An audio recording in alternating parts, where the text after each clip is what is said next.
Irmãos, como nós dissemos ontem, hoje pela manhã, nós nos propomos a tratar um tema e vamos dar continuidade essa noite. A nossa oração, nosso desejo e esperança é que Deus, de alguma maneira, Ele abençoe os irmãos, Ele abençoe a igreja, de alguma maneira Deus fale ao seu coração e que, enfim, Ele realize sua obra em nossas vidas. Isso nos traz grande satisfação.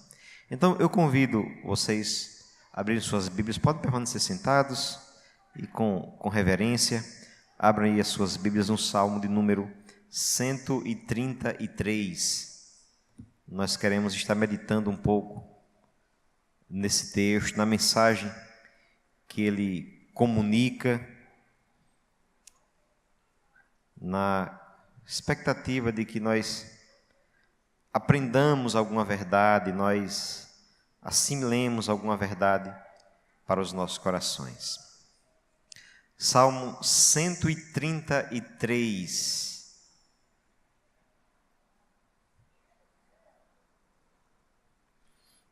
Ó como é bom e agradável viverem unidos os irmãos. É como óleo precioso sobre a cabeça, o qual desce para a barba de Arão, e desce para a gola de suas vestes. É como o orvalho do Hermon, que desce sobre os montes de Sião. Ali ordena o Senhor a sua bênção e a vida para sempre. Vamos ter uma palavra de oração. Senhor nosso Deus, somos agradecidos ao Senhor por este momento tão precioso, por uma data tão importante na vida desta igreja, celebrada em um momento tão rico, tão feliz, um momento de conquistas, um momento de crescimento, um momento em que os dons que o Senhor concede à sua igreja podem ser percebidos na vida de muitos.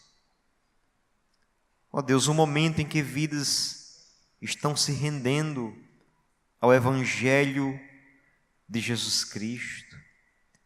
Um momento em que certamente muitos estão crescendo na fé, tendo alegria na fé, tendo satisfação em seguir a Cristo, conhecendo, experimentando a bondade do Senhor. Nós te louvamos.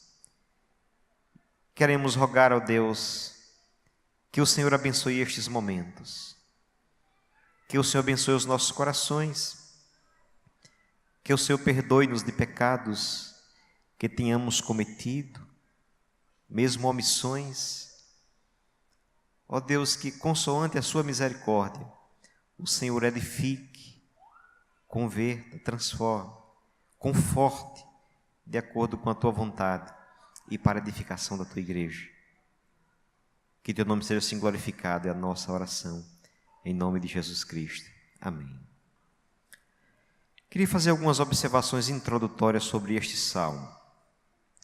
Ele é conhecido como um cântico de romagem, ou um cântico também como um cântico dos degraus ou do peregrino.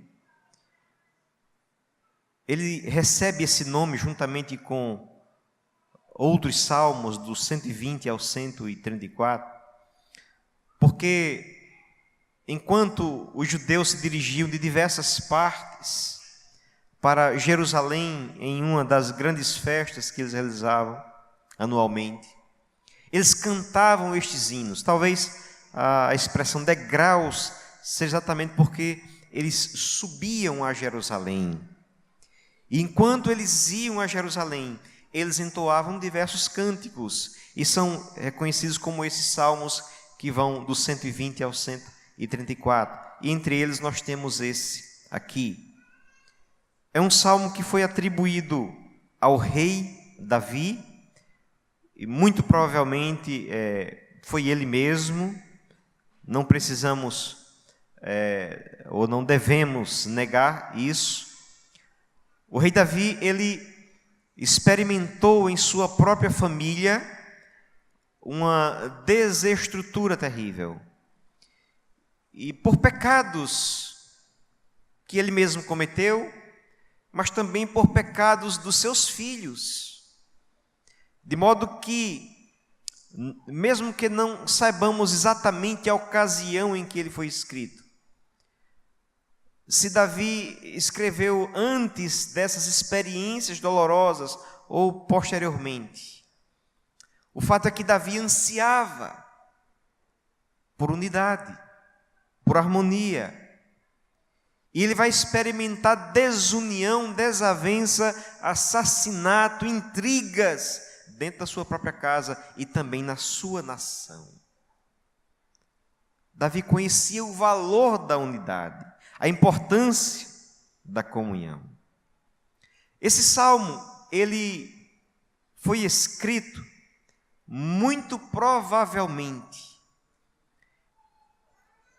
em um momento posterior a Davi assumir o reino de toda a nação de Israel. Nós sabemos, quando lemos o Velho Testamento, que Davi, ele reinou durante 7 anos, apenas sobre a tribo de Judá, e as demais tribos, as 11 tribos restantes, viveram um momento de guerra contra Davi e contra Judá. Esse é um relato bastante triste da história de Israel. Apenas Judá, depois da morte de Saul, um reinado conturbado que deixou a nação em uma situação muito difícil. Davi começa a reinar, mas somente uma das 12 tribos reconhece. Depois de muitas guerras, de muitas perdas, a mão de Deus conduz a história daquele povo e daquele homem, de tal maneira que as tribos que até então estiveram guerreando, elas são novamente reunidas sob o reinado de Davi. Então, há um consenso entre os estudiosos da Bíblia de que esse salmo é uma celebração do rei Davi nesse contexto. Depois que ele viveu esse momento de dificuldade, e agora ele passa a experimentar a alegria de ter todas as tribos unidas sob a sua liderança. É quando ele faz então essa declaração neste salmo. Ele diz: ó, quão bom e quão suave é que os irmãos vivem em união. E eu queria então, irmãos, observar nessa noite com os irmãos pelo menos 3 coisas que nós aprendemos com este salmo a respeito da comunhão, a respeito da unidade que Deus promove entre o seu povo. Primeiramente, eu queria ver com os irmãos a natureza excelente dessa unidade, dessa comunhão. E aí a gente percebe que tem uma semelhança com a mensagem de ontem. Em segundo lugar, queremos ver a origem divina dessa unidade. E, por fim, a necessidade da unidade como condição para a bênção de Deus. Então, observemos primeiramente a natureza excelente da comunhão ou da unidade cristã. Como dissemos, o verso 1 declara como é bom estarem unidos, ou como é bom habitarem unidos os irmãos, né? O que Davi está dizendo? Que é algo que promove o bem-estar. Vou tentar ilustrar aqui a partir de uma história de origem judaica. Disse que dois irmãos, eles entraram em uma sociedade. Um era solteiro, o outro era casado e tinha filhos. Eles compraram uma terra e se tornaram sócios na produção de grãos. E combinaram que dividiriam a meio toda a produção. Mas um dia o irmão solteiro pensou: não é justo que o meu irmão, que tem uma família numerosa, ele receba a mesma quantidade que eu, ele deve receber mais, porque ele tem maiores necessidades. E ele decidiu: eu vou então todas as noites levar dos meus grãos para o seu celeiro. O irmão casado, por sua vez, pensou o seguinte: não é justo que o meu irmão solteiro, ele receba a mesma quantidade que eu, porque quando eu envelhecer, eu terei a minha família para cuidar de mim, mas ele não tem ninguém. Então ele decidiu que todas as noites levaria um saco de grão para o celeiro do seu irmão. Após algum tempo, os dois perceberam que, apesar de estar tirando do seu celeiro para o do outro, permanecia a mesma quantidade.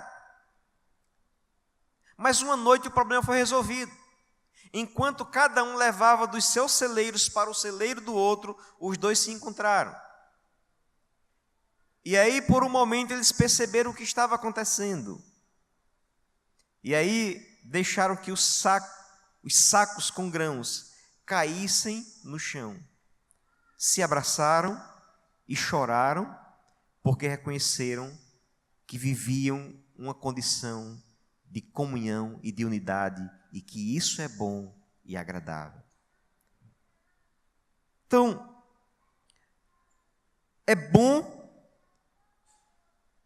e agradável, é bom numa perspectiva humana, é bom porque nos faz bem, mas é bom também porque tem a aprovação divina. Davi possuía poder, honra, riquezas, sucesso. Mas ele diz: quão bom é vivermos em união. Davi era um homem de guerra, um homem que expandiu as fronteiras de Israel com a força da sua espada e a espada dos seus valentes. Mas Davi, esse homem de guerra, diz: quão bom e quão suave é viverem unidos os irmãos.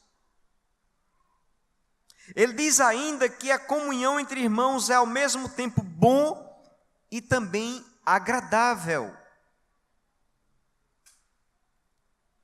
Em outras palavras, bom, que também pode ser entendido como formoso, magnífico, precioso, é algo que traz benefício individual e coletivo. Agradável, que significa também prazeroso, deleitoso, algo em que a nossa alma se satisfaz. E a conclusão é que não podemos dispensar a bênção da unidade entre irmãos. Talvez a melhor maneira da gente perceber como essa comunhão ela é boa e agradável é pensarmos em termos de contraste. Isso porque às vezes nós só percebemos o que é bom quando nós perdemos algo.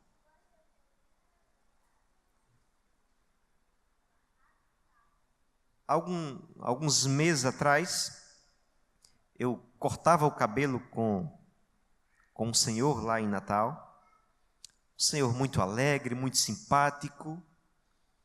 Conversávamos sobre o Evangelho, ele tinha algumas influências cristãs, porém a sua maneira de entender a Bíblia era muito deficiente. Um dia eu cheguei lá, ele estava muito triste, não conversou. Eu perguntei o que estava acontecendo a alguém, disseram que ele estava doente. Esse homem estava com câncer. E ele começou a definhar. E o seu problema se tornou grave, gravíssimo, e ele veio a falecer. E a minha preocupação com ele era porque eu sabia que ele não tinha esposa nem filhos, ele era de outro país, estava aqui no Brasil há muitos anos, e não tinha ninguém para cuidar dele. E aí, conversando com outras pessoas lá, me disseram que ele não tinha sido um bom pai, que ele não tinha reconhecido os filhos que tinha, e que, portanto, quando ele caiu em uma doença, ele estava sozinho. E que ninguém se aproximou, mesmo sabendo da sua doença, ninguém se aproximou, de modo que aquele homem morreu triste, em uma condição lamentável, sozinho, porque lançou fora todas as oportunidades de ser feliz, de ter laços, de cultivar laços. Então, às vezes, a gente entende melhor a beleza da comunhão, a beleza da união. Infelizmente, quando a gente perde,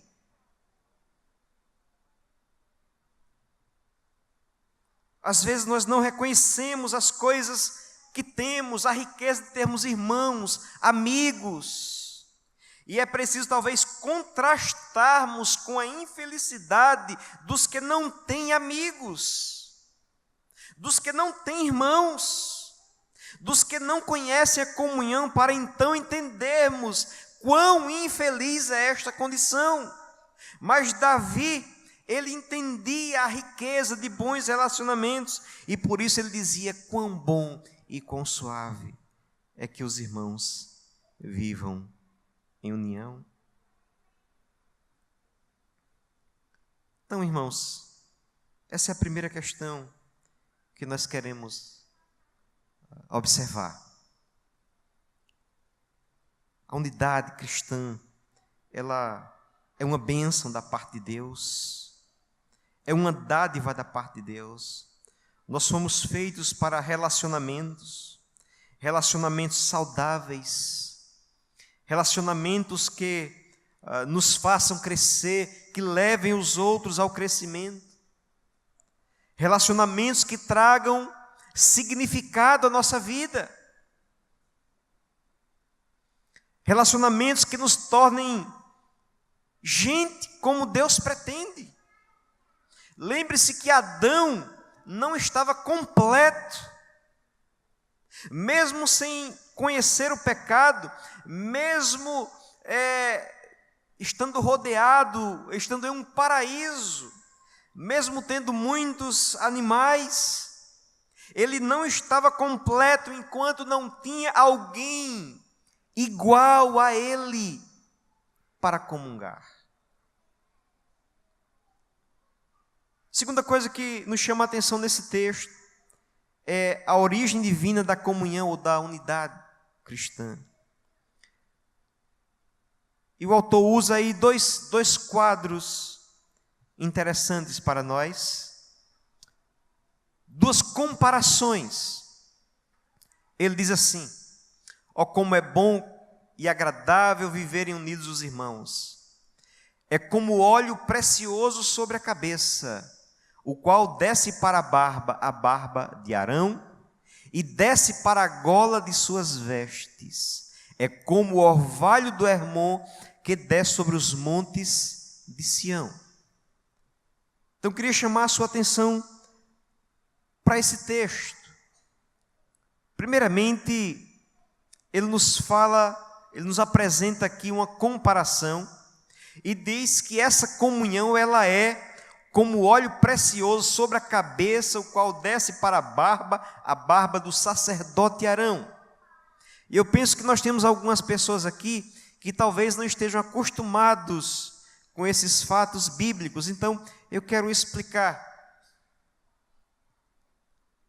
O que esse texto está colocando diante de nós é que essa unidade, ela é muito boa, agradável e é comparável com o ministério sacerdotal que Deus estabeleceu, no qual Arão era o sumo sacerdote e exercia então o seu papel de ser o representante dos homens perante Deus. A pergunta é: por que isso está colocado no contexto da unidade? E a resposta é simples. É porque houve um momento, por exemplo, no período dos juízes, em que existiam tribos, cada um vivendo a sua maneira. Depois nós encontramos também na história de Israel o reino dividido, em que uma parte do povo está em Jerusalém e desfruta do ministério dos sacerdotes, e existe também um grupo que deixou Jerusalém e que se uniu a Jeroboão e passou a tentar servir a Deus da sua maneira. Criaram altares. E ao fazerem isso, eles se colocaram à parte do que Deus criou para abençoar a nação. Enquanto o povo esteve debaixo do reinado de Davi, enquanto o povo esteve reunido em Jerusalém, eles dispunham do serviço sacerdotal, mediante o qual o povo era representado perante Deus. O sacerdote trazia os seus sacrifícios, o sangue de animais era oferecido no altar do sacrifício. Isso era uma maneira de apontar para o que Jesus faria. Quando João Batista encontra Jesus, à vista de Jesus, ele diz: eis o Cordeiro de Deus que tira o pecado do mundo. Jesus é o Cordeiro de Deus que verteu o seu sangue. Os sacerdotes, quando sacrificavam o animal e apresentavam o seu sangue no altar, eles estavam prefigurando a vinda de Jesus, que seria o nosso representante legal diante de Deus, sem o qual ninguém poderia se achegar a Deus. Então a única maneira do povo se beneficiar desse trabalho era estando unido sobre um rei, era estando unido sobre um sacerdote.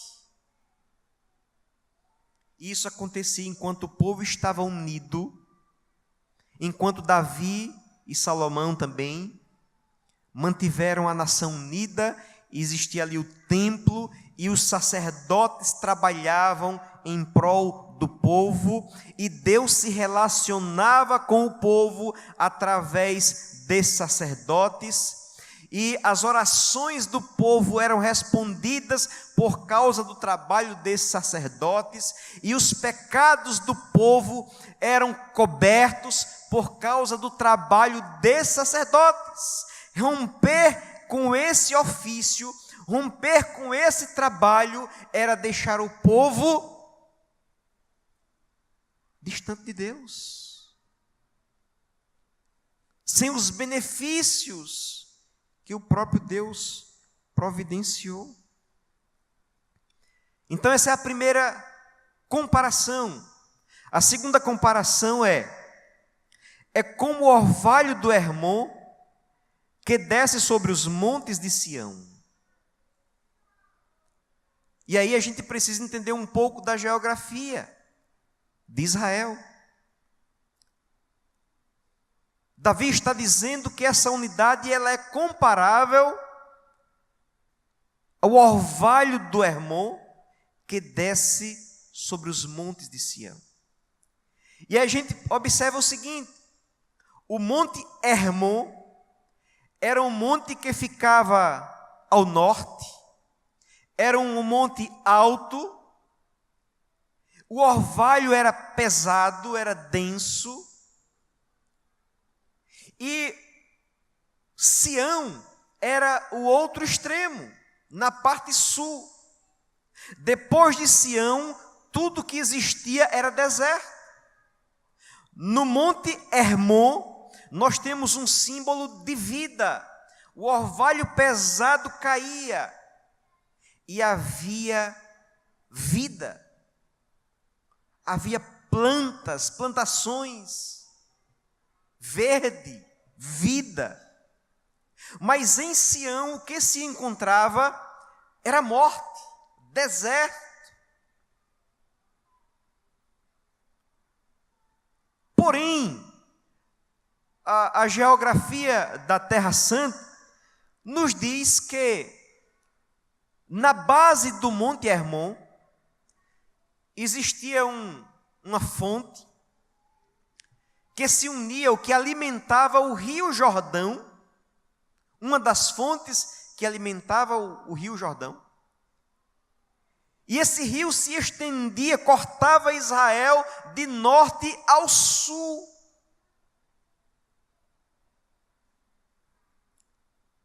Trazendo vida, trazendo bênção, onde havia morte, onde havia deserto. Mas, irmãos, nós veremos então que o salmista conclui dizendo: ali, em Sião, ordena o Senhor a sua bênção. Sião é o mesmo que Jerusalém, e em Jerusalém estava a arca da aliança de Deus. Em Jerusalém estava o serviço dos sacerdotes. Em Jerusalém estava o templo. Em Jerusalém estava o lugar chamado Santo dos Santos. Em Jerusalém é que Deus habitava e se relacionava com o povo na antiga aliança. E é por isso que o salmista diz: ali em Sião, apesar de ser o lugar na parte sul que representava morte, ali havia, na parte sul, ali em Sião, é que estava estabelecido o trabalho sacerdotal, através do qual Deus abençoava o seu povo. Isso quer nos dizer uma coisa, irmãos, é que na antiga aliança, bem como na nova, só existe uma maneira de nós sermos abençoados por Deus. Não é você tendo boas obras, não é você sendo alguém bom, não é você se esforçando para ser aceitável a Deus, não é você sendo uma pessoa religiosa, não é você tentando ser uma pessoa decente e honesta. Essas coisas são boas, mas o que esse salmo nos ensina é que se nós queremos nos relacionarmos com Deus, nós precisamos reconhecer os métodos que Deus providenciou. E o que foi que Deus providenciou? Deus providenciou um meio de substituição. Deus providenciou um meio de sermos representados.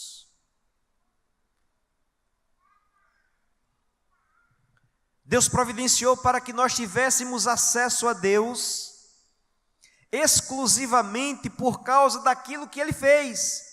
E isso que no Velho Testamento apontava para o sacerdote e para um rei terreno, na nova aliança aponta para Jesus Cristo, o nosso sumo sacerdote, aponta para Jesus Cristo, aquele que é chamado Filho de Davi, o rei cujo reino é eterno. Agora o que eu quero chamar a atenção para você é o seguinte: a origem. Observe que o salmista diz assim, desde o início: é como óleo que desce, e desce para a gola. É como o orvalho de Hermon que desce. O que esse texto nos ensina, conforme diz Tiago 1,17, é que toda boa dádiva, ela procede de Deus. Ela desce do Pai das luzes. Assim, o contato que aquele povo tinha com Deus, o relacionamento que aquele povo tinha com Deus, inclusive a unidade que eles tinham entre si, era obra de Deus, era a obra que Deus tinha realizado em suas vidas. Nós não criamos essas coisas, como dissemos ontem, por natureza nós nos odiamos e somos odiosos. Mas se nós amamos o próximo, se nós amamos os outros, é um sinal de que Deus produz essas coisas em nossas vidas. Se nós temos algo bom em nossas vidas, isso veio do alto, é dádiva de Deus, é Deus quem promove, é Deus quem cria, é Deus quem aplica em nossos corações. A unidade, bem como todas as coisas aqui envolvidas, elas emanam de Deus para nós. Por fim, eu queria destacar a necessidade da comunhão ou da unidade como condição para a bênção de Deus. O verso 3 diz assim: é como o orvalho do Hermon que desce sobre os montes de Sião, ali ordena o Senhor a bênção e a vida para sempre. É ali onde há essa unidade que é dádiva de Deus. É num contexto de unidade que Deus abençoa. Ali no Velho Testamento era Sião, era Jerusalém, por causa do serviço dos sacerdotes. Mas ali precisa ser aqui. Aqui o Senhor ordena a bênção e a vida para sempre. E o que está sendo dito aqui, irmãos, é que Deus ordena, não somente concede, Ele ordena a bênção. Isso quer dizer que onde há desunião e falta de unidade, Deus não ordena a sua bênção. Isso quer dizer que a bênção de Deus é uma dádiva concedida para um ambiente em que há unidade.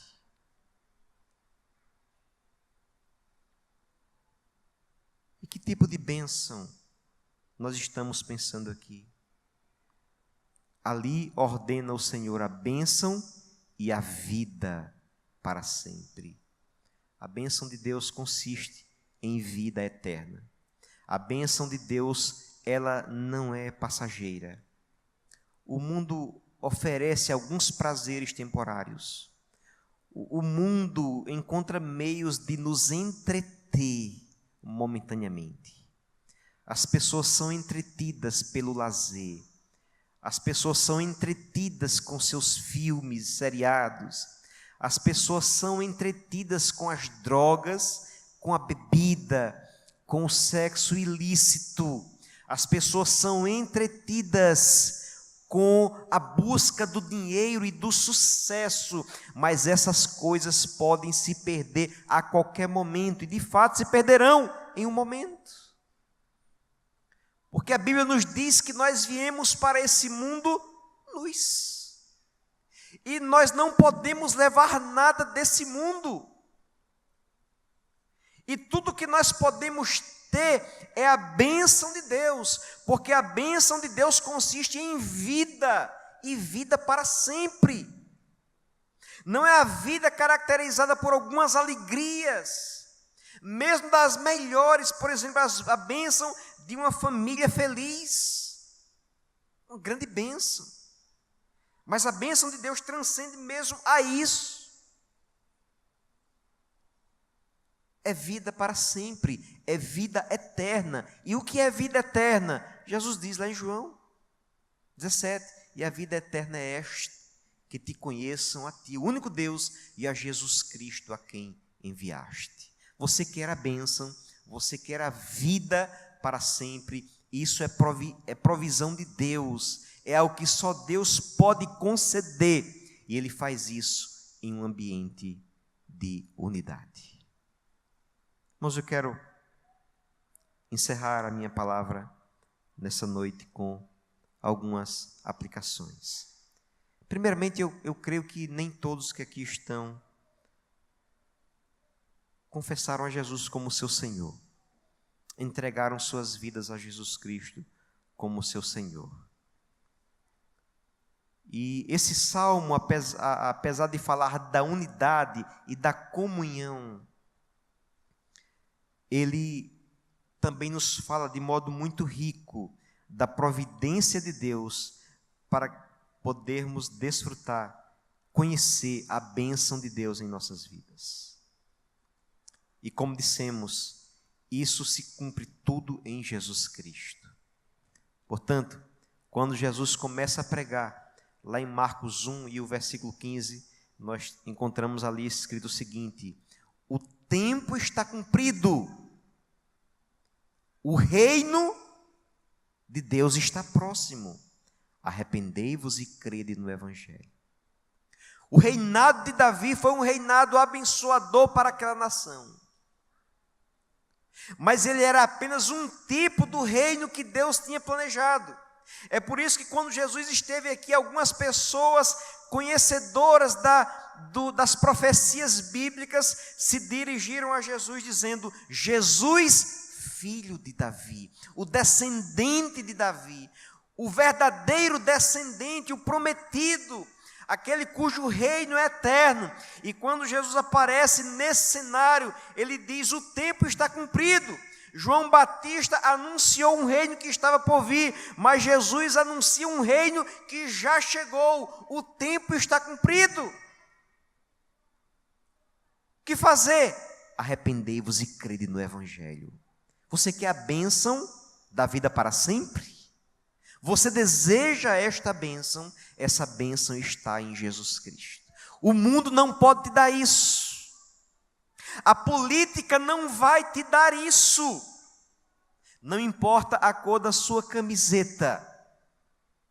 O futebol não vai te dar isso. Seja você vascaíno ou flamenguista, o futebol vai te dar alguns prazeres e muitas tristezas. Há muitos sofredores aqui, eu penso. Mas aquilo que a política, o futebol e o dinheiro e os prazeres não podem nos dar, Jesus Cristo nos dá abundantemente. Ele veio para que tenhamos vida e vida em abundância. O que fazer? Arrependei-vos. Arrependa-se dos seus pecados. Arrependa-se da sua conduta. Entristeça-se terrivelmente por causa dos seus pecados, mas não fique somente aí. A segunda parte é: creia. Algumas pessoas estão pregando uma fé sem arrependimento, fé para receber bênçãos, fé para ser curado, fé para se tornar próspero. Mas Jesus pregou dizendo: arrependei-vos e crede. Não é a fé para ser rico, não é a fé para ser curado fisicamente meramente, mas é fé para crer que Ele assumiu a tua culpa, a tua condenação lá na cruz, e que toda a tua culpa é cancelada prontamente por causa da sua obra. E que você, portanto, não precisa mergulhar em depressão, porque Ele já veio, Ele pagou o preço, Ele sofreu a minha condenação, a sua condenação, para que você seja livre.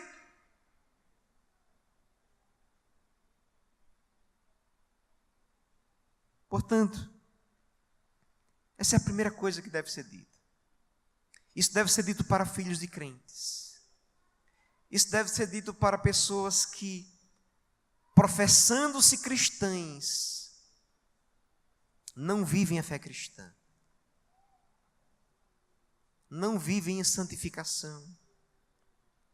Isso deve ser dito para pessoas que, apesar de participarem de uma igreja cristã, não estão crescendo em santificação, não estão vivendo de modo aprazível e agradável a Deus. Portanto, o único meio para a bênção e a vida para sempre é Jesus Cristo, o nosso Redentor. Mas há uma outra aplicação mais apropriada à ideia do Salmo, que é o seguinte: nós devemos, irmãos, aprofundar os nossos relacionamentos, nós devemos aprofundar a nossa unidade, porque a Bíblia diz que é na unidade que Deus ordena a sua bênção. Ali o Senhor ordena a bênção e a vida para sempre. Imagine aí maridos, esposas brigando. Um puxa a corda, como o pastor Wellington falou há pouco, mas não puxando na mesma direção. Um puxa para um lado, outro puxa para o outro. O resultado é separação, é desintegração, é desestrutura. Mas quando a unidade, quando nós deixamos de viver olhando para nós e vivemos para fora de nós, isso é o Evangelho. Então Deus ordena ali a sua bênção. Famílias são edificadas, são fortalecidas, lares se tornam verdadeiramente cristãos, filhos crescem saudáveis, são auxiliados e curados em suas mazelas. Igrejas são fortalecidas. Pastores e membros caminham na mesma direção. Líderes e liderados se apoiam mutuamente, oram uns pelos outros, apoiam uns aos outros, encorajam uns aos outros, são instrumento de bênção um na vida dos outros.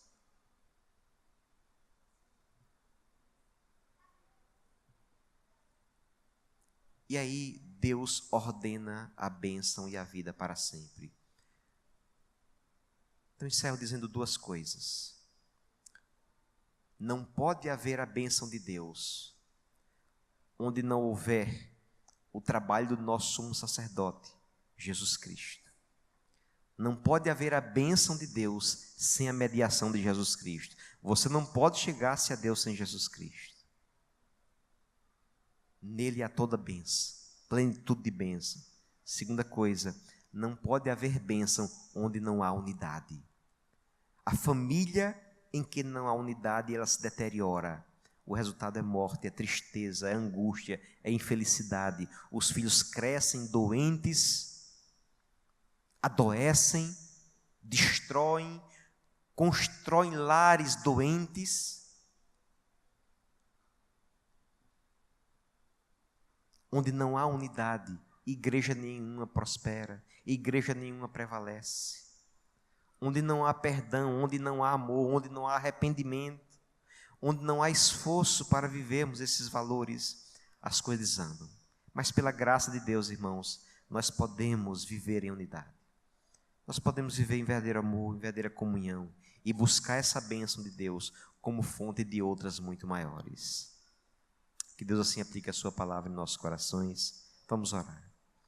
Senhor nosso Deus, eu quero agradecer ao Senhor, ó Deus, por Tua palavra.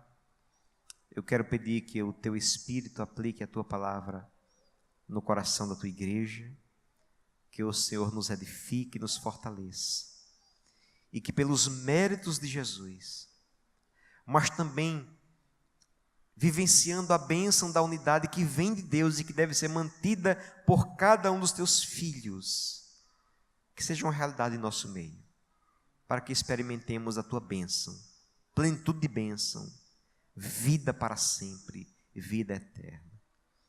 Pai, louvamos o Teu nome e suplicamos a aplicação da Tua verdade em nossos corações, para a glória de Deus, em nome de Jesus Cristo. Amém.